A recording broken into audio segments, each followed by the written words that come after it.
Please subscribe to Face TV Africa and turn the notification on. Face TV Africa, ẹ jọ̀ọ́ subscribe, hete. Face TV was Swoby.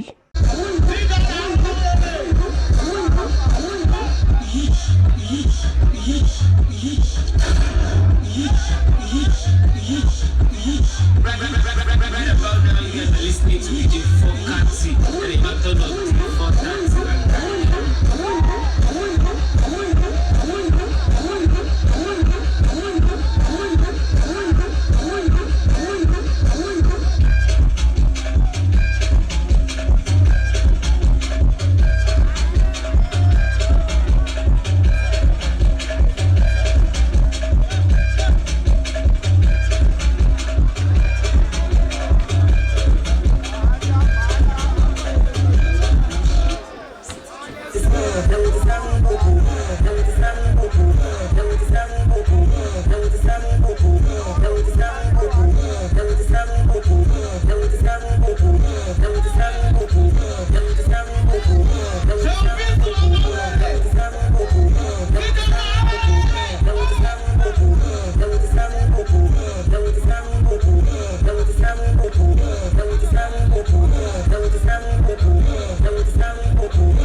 God bless you, my brother. What's your name? Come, what's your name? Youngster. No. Youngster. If you come big, you could be right star. No. Youngster.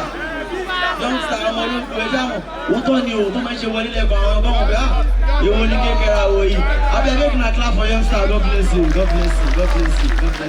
Let's take a picture. Come. Agege boy. Please subscribe to Facetv Africa and turn the notification on. Facetv Africa, subscribe, Face TV was Swoby.